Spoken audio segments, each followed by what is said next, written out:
Hi, I'm Beth, and today I'm going to be making a low-carb version of a Tagalong cookie. It's got a shortbread crust, a peanut butter center, and it's topped with chocolate.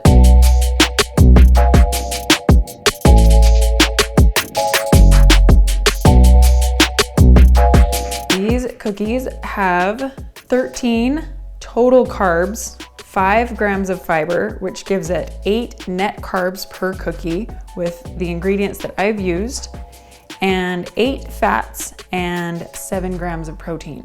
So all the details will be in the description below. Oh, and the best part is there's no sugar. So I've already done the dough, and it's 2.5 cups of almond flour and 6 tablespoons of butter. Make sure it's soft, so leave it out for a little while. And then 1/2 cup of sweetener. Now you can use any kind of sugar-free sweetener. There's erythritol, there's stevia, there's any kind of sweetener that you want. Just make sure that it is sugar-free to be keto friendly. And then I also added a teaspoon of vanilla. That's it. There's no egg, there's nothing else in it. So I just put that in my mixer, or you can just do it in a bowl with your hand mixer, and just mixed it up really well. And now I've put the cookies, I pre-measured them with it's about a 1 tablespoon cookie scoop. And then I just found a cookie cutter that I felt like would be a good size. And so now I'm just pressing the dough. These cookies are not going to spread, so whatever size you make them is what size they're going to stay. So you can, so just press it in the mold. And then I have this little tool I got from something, and I'm just gonna kind of press a hole. I got it from Pampered Chef, but I don't remember exactly I don't remember. I don't remember.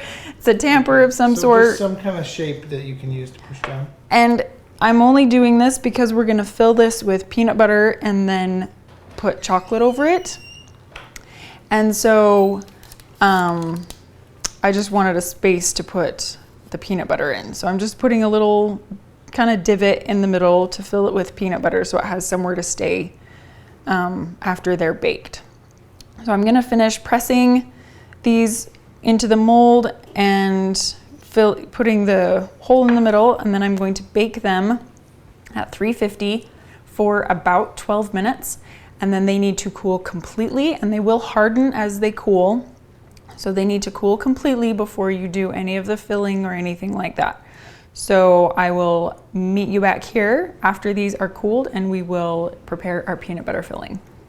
All right, I've pressed and molded the cookies. So now they are going into a 350-degree oven, and we'll check them after about 12 minutes.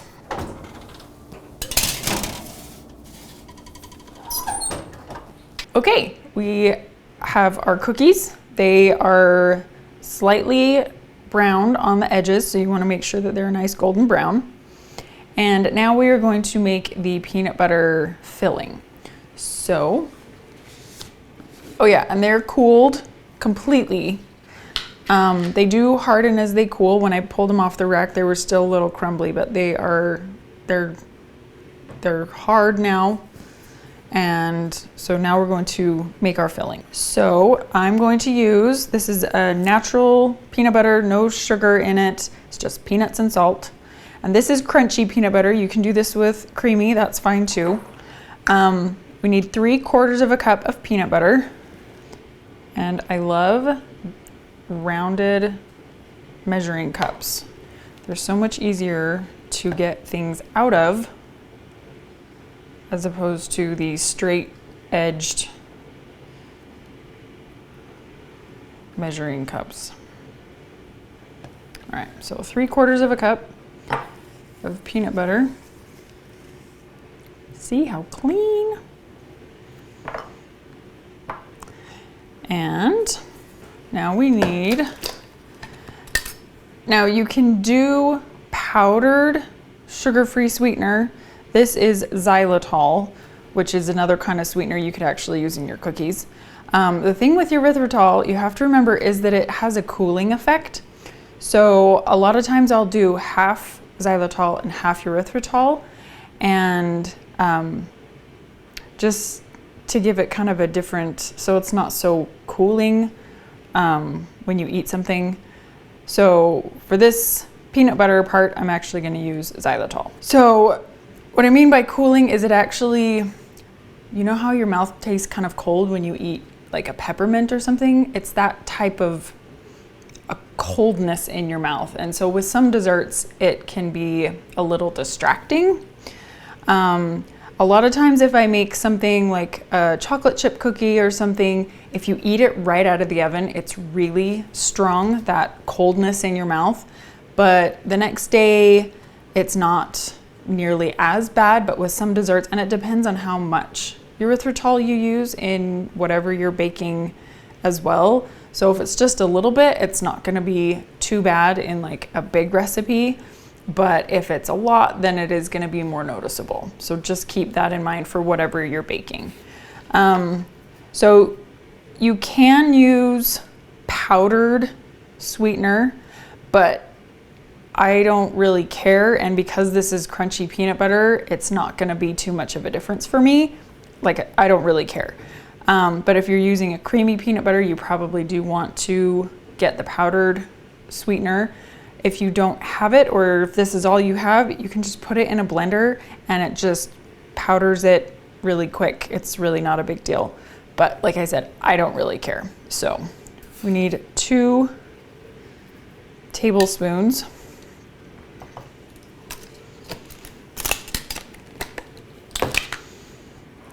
And I'll just mix this up.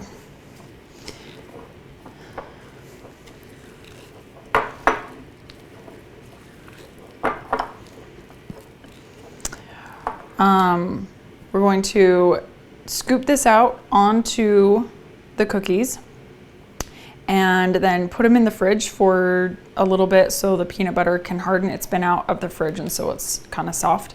So I'm gonna put them in the fridge so the peanut butter can solidify a little bit, and then we will put the chocolate on.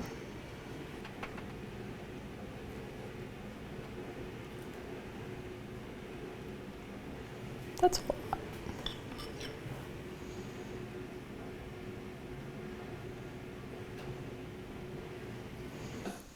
All right, I've just finished putting the peanut butter on the top. I've kind of spread it out a little bit so it lays a little bit flatter. So now I will put them in the fridge for just a few minutes so the peanut butter can harden, and then I will prep the chocolate and then we can cover them. All right, for the last step of these cookies, we need to melt some chocolate. I'm using dark chocolate because there's already enough sweetener in the cookie and in the peanut butter, so I'm going with a dark chocolate. And I really like the Lily's brand, but you can use any sugar-free chocolate.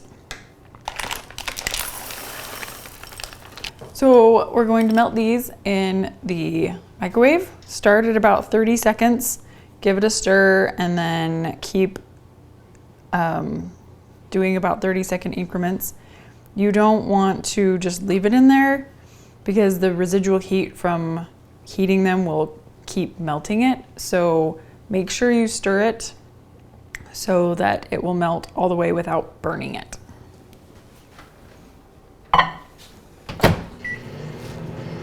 Go to bed.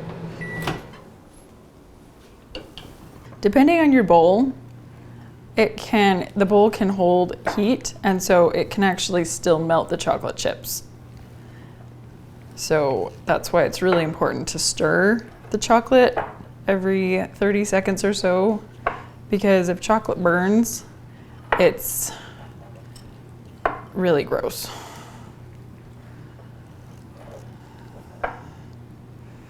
So yeah, you can see it's still totally melting the chocolate.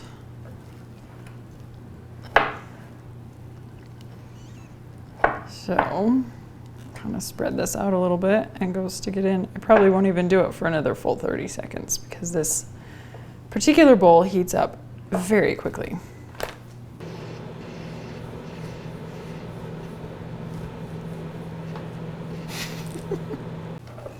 So that was only 10 seconds and it's already melting quite a bit.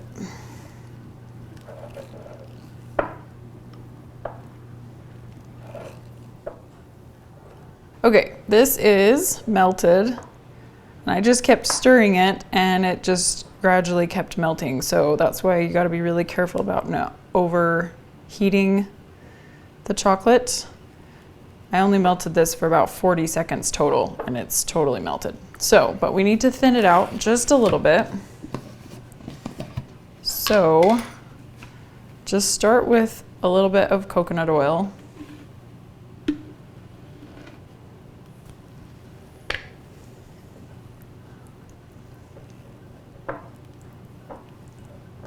Just to give it a little bit more of a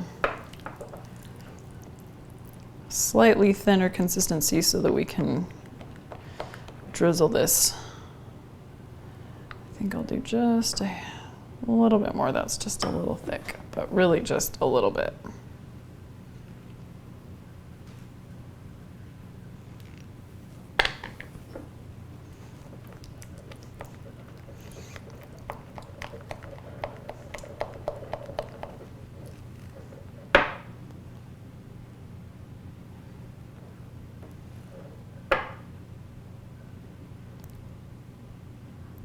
So cool.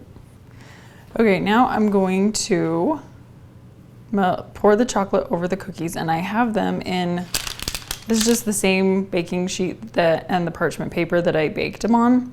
So I have my cooling rack in the baking tray and so then it's gonna catch all of the drips off the cookies.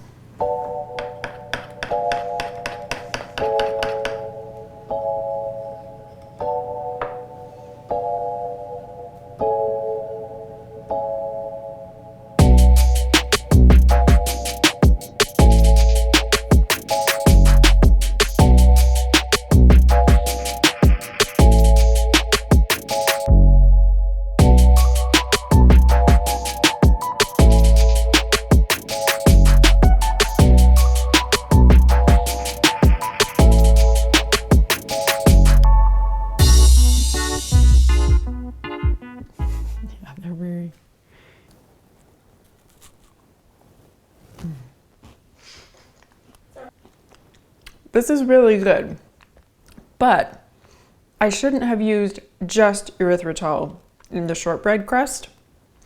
I usually do a half and half of xylitol and erythritol because that cooling effect I was telling you about, it does come through and it kind of plays against the peanut butter and the chocolate. So next time I make these, I will definitely make sure to either use just the xylitol or a combination so it kind of calms down the erythritol cooling effect. So just keep that in mind for when you make these yourself. Thanks for watching. If you've enjoyed this video, click subscribe and ring the bell. And if you have any questions, let me know in the comments below. All the ingredients I used are in the description, so check that out and you can find out where I got everything. Thanks for watching.